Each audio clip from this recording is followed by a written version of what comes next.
अस्सलाम वालेकुम, welcome back to our YouTube channel. मैं हूं आपका मेज़बान इरफान और ग्रैंड प्रॉपर्टीज के प्लेटफॉर्म से आज मैं बड़ी इंफॉर्मेशनल वीडियो लेके आया हूं, क्योंकि आज की वीडियो का मकसद ये है कि 114 सी सेक्शन है जो इससे रिलेटेड जो है हम कुछ डिस्कस करने वाले हैं। इसमें हम देखेंगे कि इस सेक्शन को क्यों इम्प्लीमेंट किया गया था और इस सेक्शन का फ़ायदा क्या है और अब इसमें क्या चीज़ें ऐड की गई हैं जिसकी वजह से आजकल इसकी बहुत ज़्यादा हाइप क्रिएट हुई पड़ी है। सबसे पहले हम बात करते हैं 114 सी सेक्शन क्या है।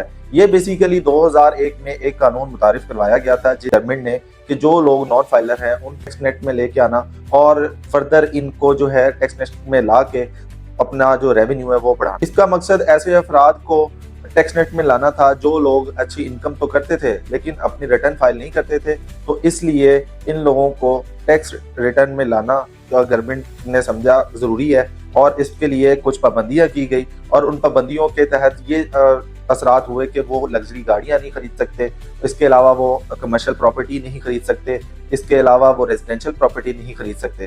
लेकिन अभी हालिया बजट में कुछ नरमी की गई है जिसकी वजह से ये हुआ है कि काफ़ी हद तक फ़ायदामंद चीज़ें जो है ना वो साबित होंगी मार्केट के लिए। रियल एस्टेट में इन्वेस्टमेंट करने वालों के लिए हालिया अभी जो बजट अनाउंस हुआ है उसमें एक खुशखबरी दी गई है। हुकूमत ने अभी वाले बजट में जो कुछ नरमियां बरती हैं उससे ये फ़ायदा होगा, जो ये खरीदार हैं इनकी जो है क्वांटिटी बढ़ेगी, लोग इन्वेस्टमेंट ज़्यादा से ज़्यादा करेंगे और रियल एस्टेट सेक्टर की बहाली होगी। क्योंकि अभी कुछ टाइम पहले देखा जाए तो रियल एस्टेट सेक्टर पे बहुत ज़्यादा दबाव था जिसकी वजह से मार्केट जो है वो बिल्कुल न्यूट्रल हो चुकी थी। जिस टाइम पे मार्केट न्यूट्रल हुई है उस टाइम पे रेट्स जो है बहुत नीचे भी आए हैं। लेकिन मैं एक ही चीज़ हमेशा से कहता हूँ कि डीएचए की मार्केट को अगर देखा जाए तो डीएचए की मार्केट हमेशा सेफ एंड सिक्योर है, क्योंकि आपको पता है यहाँ पे आपने इन्वेस्टमेंट की है तो यहाँ पे आपके साथ किसी किस्म का स्कैम नहीं होगा। जिस तरह से मैं दूसरी सोसाइटीज़ को कभी रिकमेंड नहीं करता तो सिर्फ और सिर्फ मैं डीएचए को ही रिकमेंड करता हूँ। तो डीएचए में प्राइजेज में करेक्शन आई है, लेकिन ये नहीं है कि इतनी माइनस में चली गई हो कि हर बंदा ये कह रहा हो कि बहुत ज़्यादा लॉस हो गया। क्योंकि कुछ लोगों को आइडिया नहीं है कि हमेशा दो तरह की मार्केट होती है, एक खरीदने वाली मार्केट होती है, एक परचेज करने वाली मार्केट होती है। तो जो लोग इन्वेस्टमेंट्स करते रहते हैं वो स्मार्ट मूव के थ्रू इन्वेस्टमेंट करते हैं और वो स्मार्ट तरीके से जो है ना प्रॉफिट गेन कर लेते हैं। अभी हम बात करते हैं 114 सी के तहत क्या क्या फायदे होने वाले हैं, तो इनको हम डिस्कस कर लेते हैं। अभी सबसे पहले अगर हम बात करें तो गवर्नमेंट ने सबसे बड़ा रिलीफ जो है ना कैपिटल गेन टैक्स का दिया है। अगर आपने कोई प्रॉपर्टी परचेज की है और उसको परचेज करके आपके 6 साल हो गए हैं, 6 साल के बाद उस पर कैपिटल गेन टैक्स आपको पे नहीं करना पड़ेगा, उसमें जो है गवर्नमेंट ने छूट दी है।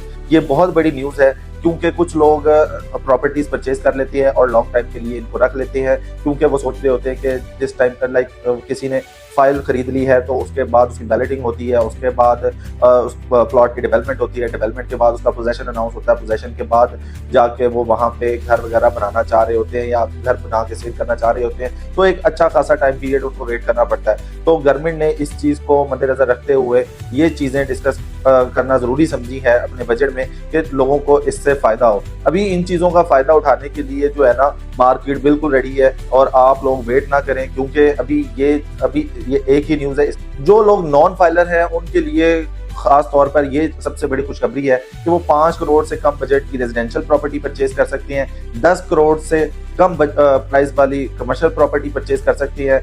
बेसिकली ये नरमी देने का मकसद ये था कि जो लोग पहली दफ़ा रियल एस्टेट सेक्टर में इन्वेस्ट करना चाह रहे हैं और वो फाइलर नहीं है तो उनके साथ नरमी बरती जाए, ताकि ये है कि वो इस चीज़ से फ़ायदा उठाएं और आने वाले टाइम में वो इन चीज़ों को समझ जाएं, क्योंकि ये प्रोसेस जो है बड़ा ज़रूरी है। क्योंकि टैक्स नेट में आने के लिए ये चीज़ें बड़ा ज़रूरी होती हैं कि आपने जब एक प्रॉफिट गेन किया है किसी प्रॉपर्टी के अगेंस्ट तो उसमें आपको टैक्स भी पे करना पड़ता है। तो ये सारी चीज़ें डिस्कस करने का मकसद ये था कि आपको हम बता सकें कि अभी हालिया बजट में ये चीज़ें डिस्कस हुई हैं। तो उम्मीद करते हैं आज की वीडियो बड़ी इन्फॉर्मेशनल होगी आपके लिए। अगर आप इसी तरह की वीडियो देखना चाहते हैं तो हमारे चैनल को सब्सक्राइब करें। जल्दी मुलाकात होगी एक नई वीडियो में, तब तक ख्याल रखिएगा। अल्लाह हाफिज़।